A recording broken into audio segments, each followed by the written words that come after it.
او سرور دو جہاں سے دعا ہے میری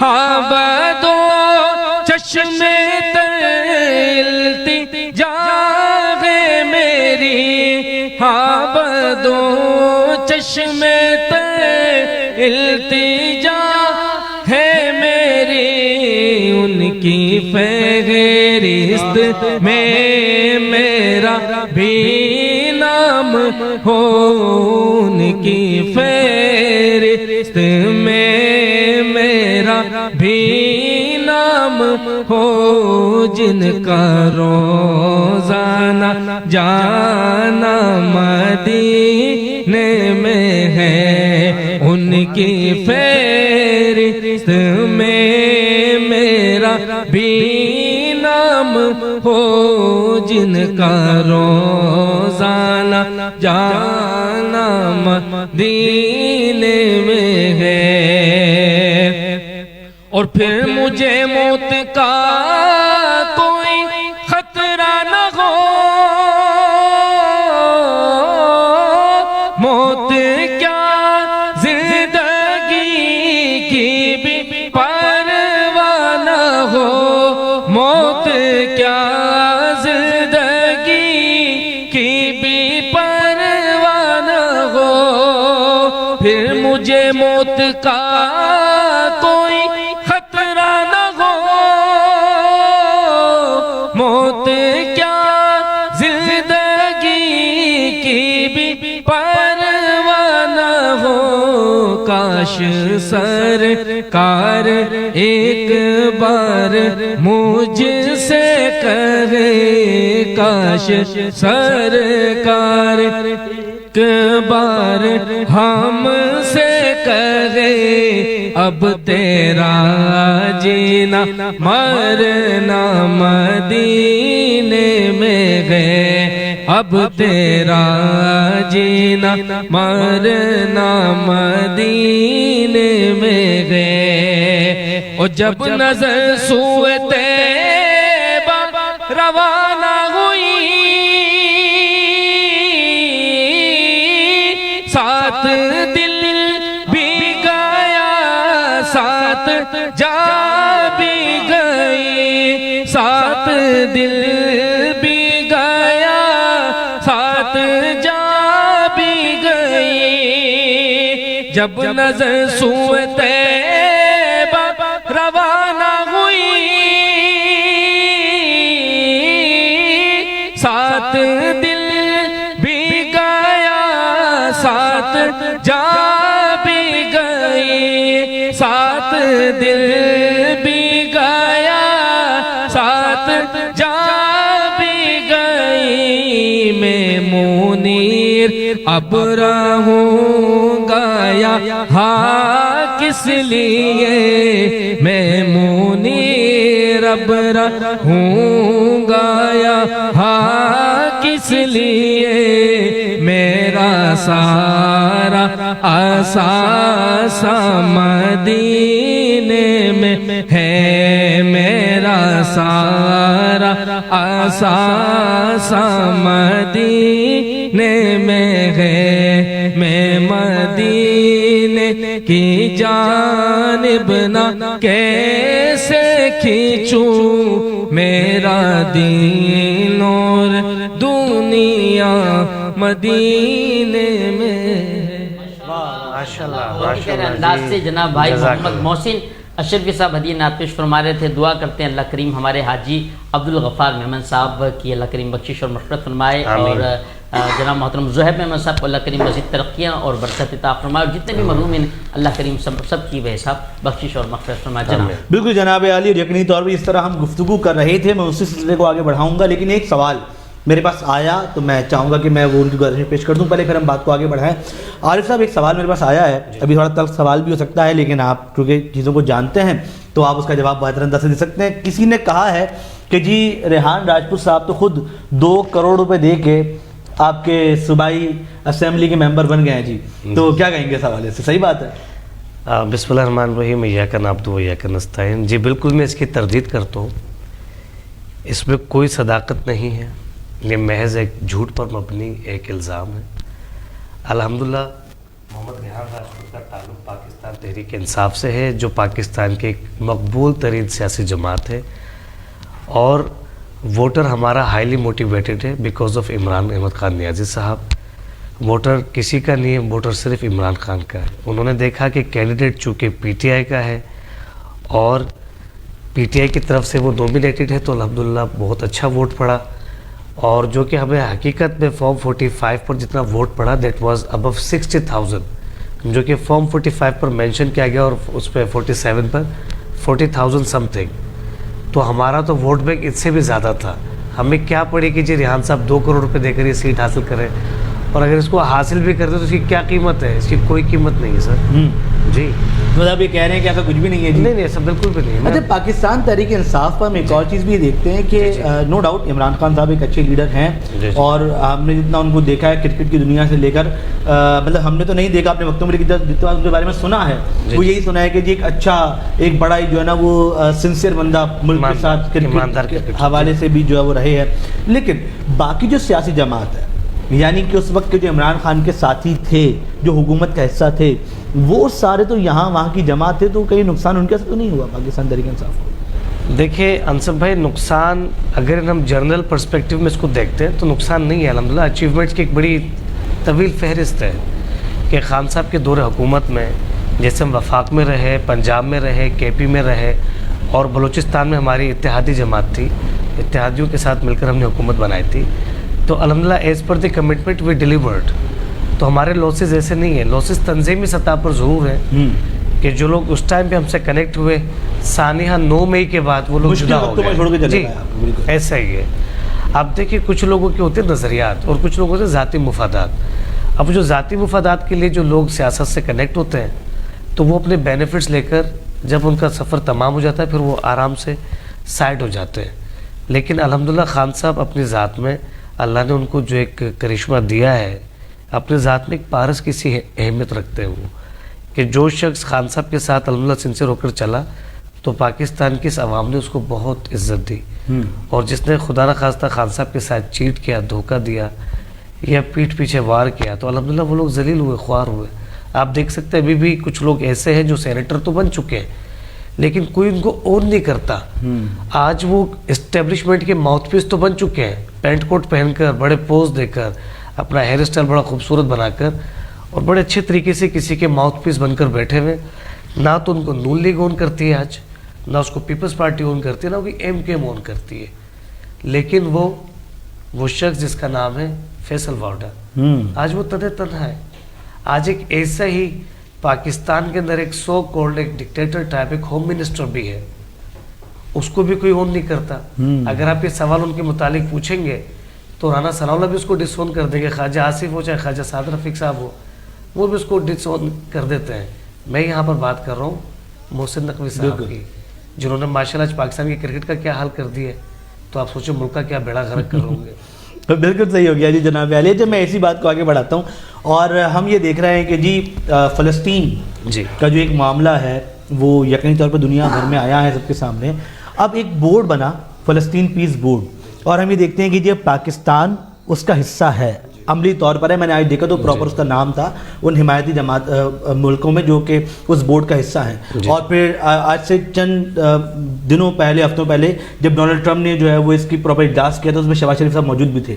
تو چونکہ آپ کی جماعت پاکستان تحریک انصاف حکومت کا حصہ رہی، حکومت بنا کے رہی اس ملک میں، تو کیا سمجھتے ہیں پاکستان کا فلسطین کے لیے اس بورڈ کا حصہ بننا درست ہے؟ اچھا دیکھیں انصف، میں یہاں پر کہنا چاہوں گا پاکستان تحریک انصاف کی جانب سے جو ہمارا موقف ہے، کلیکٹیو ہمارا ایک موقف وہ یہ ہے کہ یہ در حقیقت ناانصافی کی گئی ہے مقبوضہ فلسطین کے مظلوموں کے ساتھ، کہ پاکستان بلاخر ایسی کیا مجبوری، ایسی لاچاری ہے کہ ہم اس بورڈ آف پیس کا حصہ کیوں بن رہے ہیں؟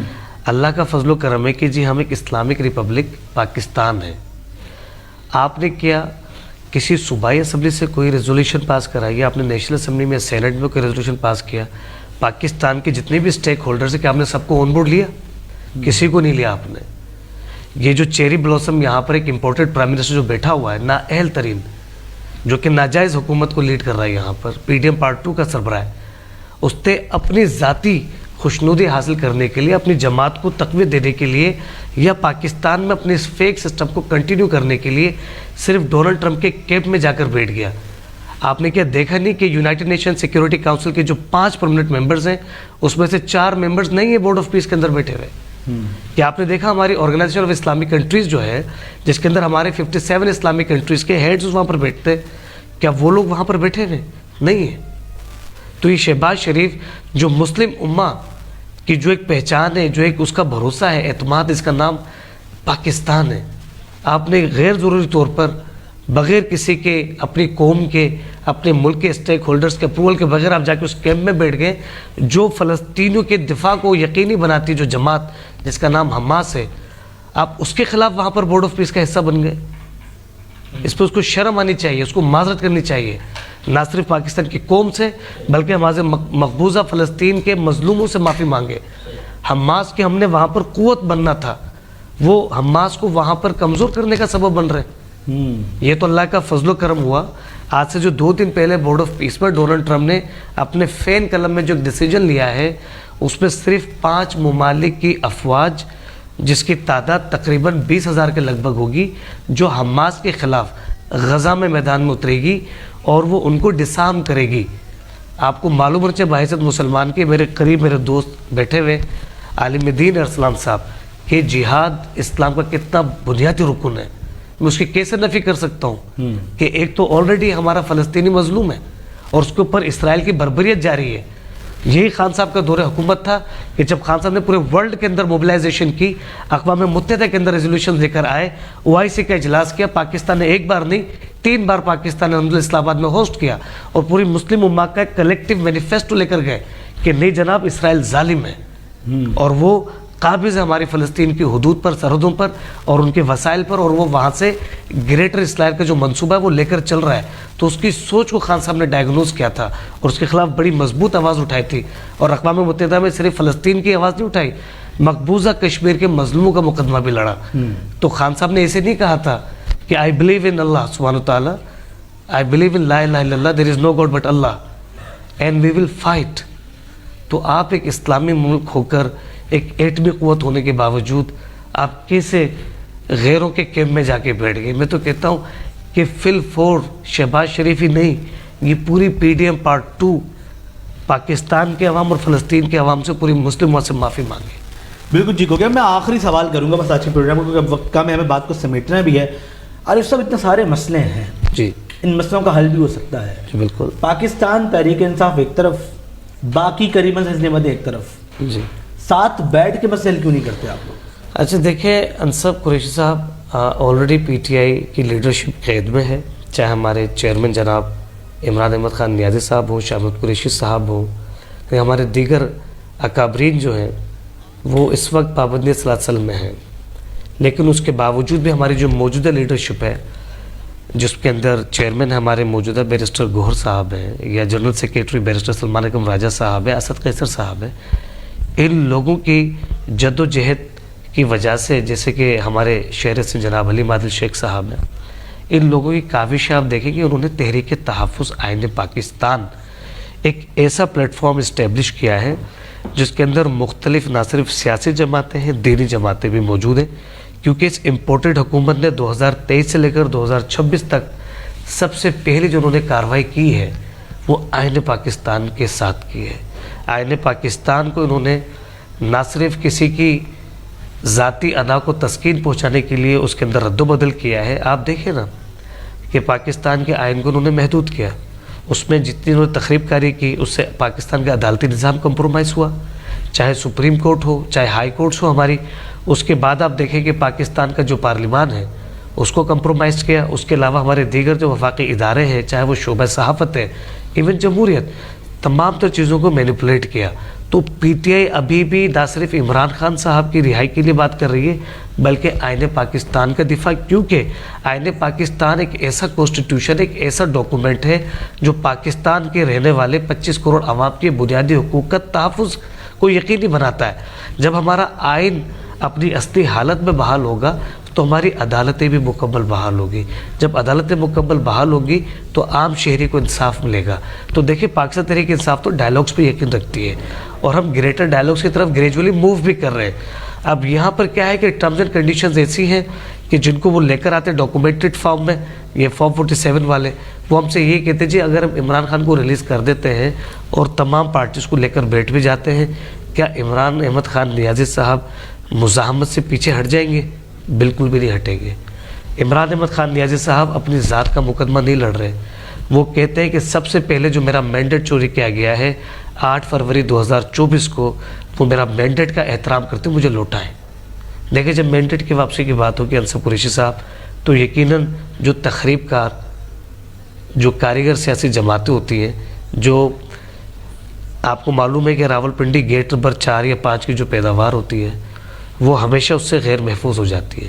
ان کو پتہ ہے کہ ان کی نہ صرف وفاقی حکومت جائے گی, ان کی صوبائی حکومتیں بھی متاثر ہوں گی. اس سینیریو میں رہتے ہوئے آپ کو لگتا ہے کہ پاکستان تحریک انصاف کبھی دوبارہ اقتدار میں آ سکتی ہے؟ جی بالکل, الحمدللہ میں اس کا بالکل یقین ہے, کیونکہ عوام پورے پاکستان کے عوام جو ہے وہ سیاسی طور پر بڑی میچور ہے, باشعور ہے اور جمہوریت پسند عوام ہے. آپ دیکھ لیں ہمارا جو اوورسیز پاکستانی ہے جو دنیا کے دیگر ممالک میں پاکستان کی ترجمانی کرتا ہے, وہ کتنے بے خوف ہو کر پاکستان کے جتنے بھی ممالک کے اندر کاؤنسلیٹس ہیں وہاں پر پرامن احتجاج ریکارڈ کرتے ہیں, اور وہ یہی ڈیمانڈ کرتے ہیں کہ جی مینیفیسٹو جو پی ٹی آئی کا ہے, جو ان کا مینڈیٹ ہے, ان کو ریٹرن کریں تاکہ ہماری بھی عزت بحال ہو. کیونکہ انصر قریشی صاحب 2023 سے لے کر 2025 صرف 3 سالوں میں اگر آپ فگرز اگر آپ صحیح طریقے سے ٹیلی کر سکیں تو 2.5 ملین ہمارا educated, well educated, literate, skilled labour آپ کی جو ہے, جس میں ڈاکٹرز بھی ہیں, انجینئرز بھی ہیں, ڈیجیٹل میڈیا کے لوگ بھی ہیں, وہ تمام لوگ اوورسیز بننے پر مجبور ہوئے.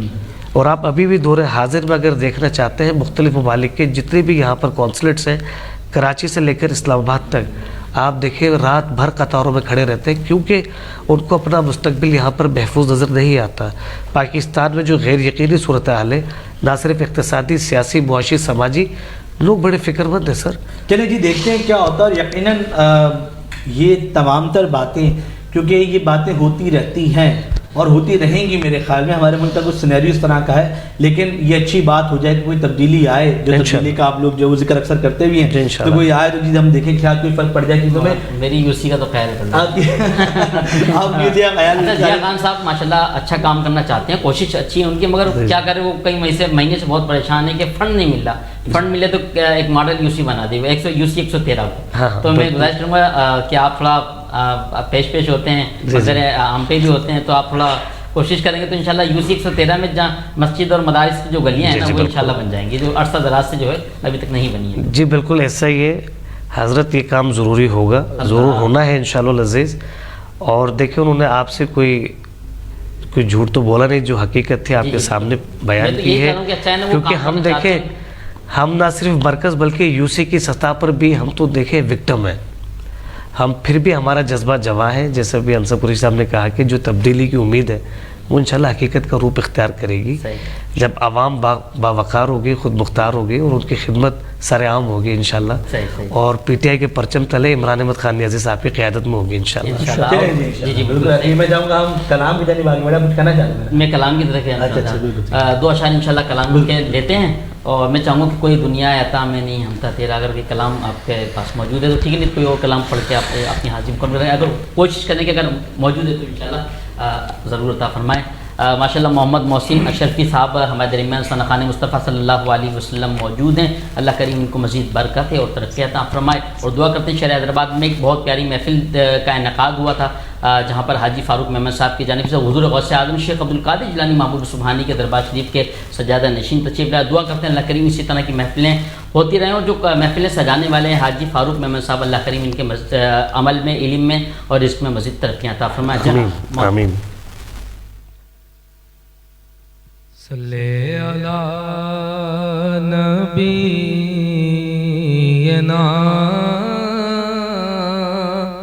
صلی علی محمد. کوئی دنیا عطا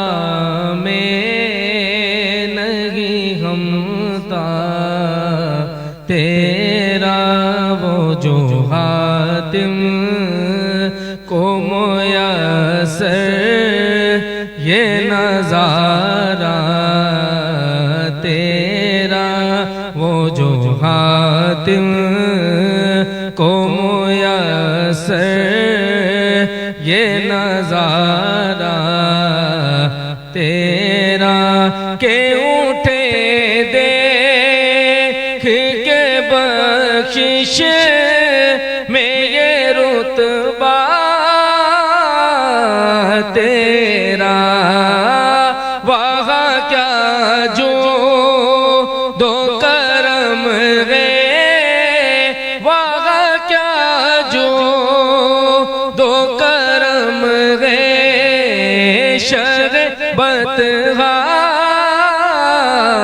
تیرا نہیں سنتا ہی نہیں مانگنے والا تیرا، نہیں سنتا ہی نہیں مانگنے والا تیرا،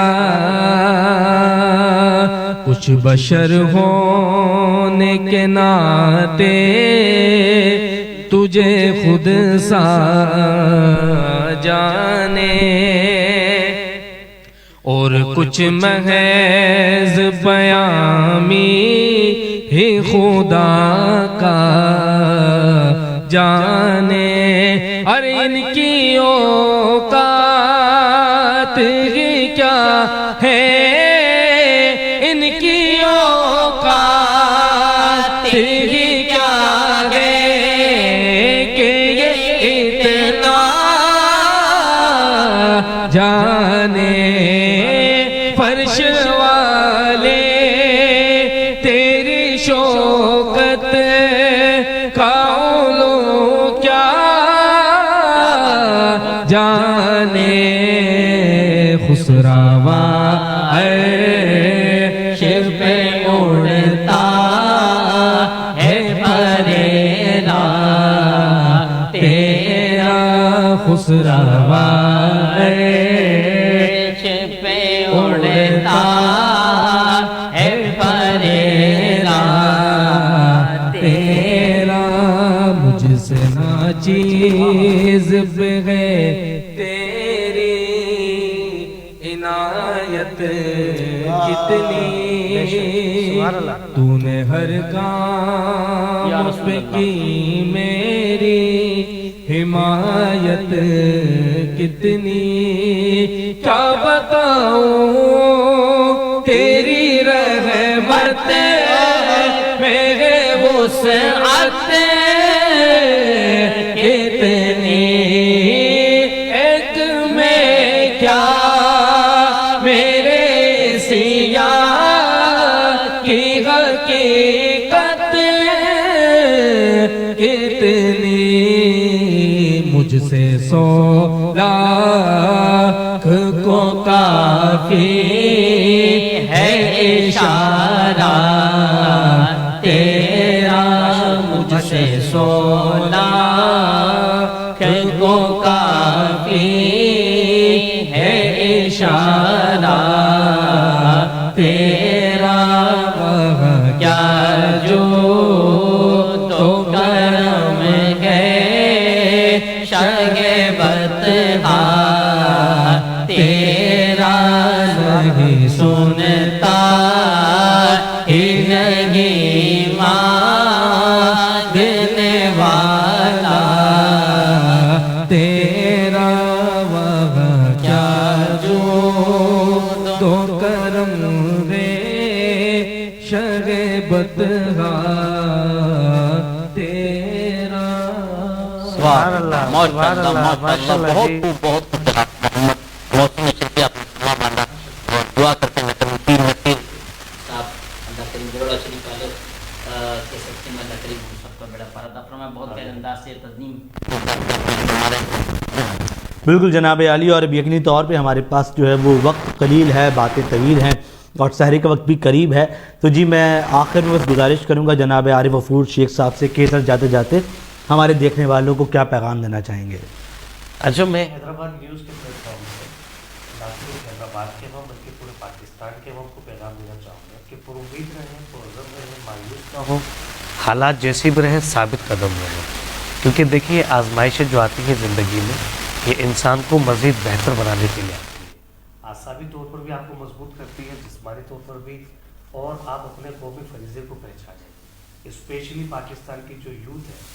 I humbly request all of them, please stay connected, united, and stay conscious about Pakistan. Give your best because you have to represent Pakistan around the world.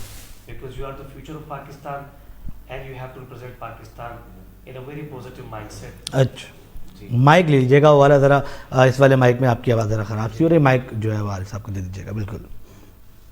میں پاکستان کی نوجوان نسل سے یہ کہنا چاہوں گا کہ آپ لوگوں نے پاکستان کو پوری دنیا کے اندر ریپرزینٹ کرنا ہے، اور آپ مختلف اسکلز کے اندر خود کو امپروو کریں، specially in digital world, cyber security, artificial intelligence, ان تمام تر چیزوں میں، چاہے وہ بایو میڈیکل سائنس ہو، اس کے اندر اپنا بیسٹ دیجیے اور پاکستان کو پورے ورلڈ میں ریپرزینٹ کریں، چاہے وہ اسپورٹس کی دنیا ہو، ٹیکنالوجی کی دنیا ہو، ایجوکیشن کی دنیا ہو، تحقیق کی دنیا ہو.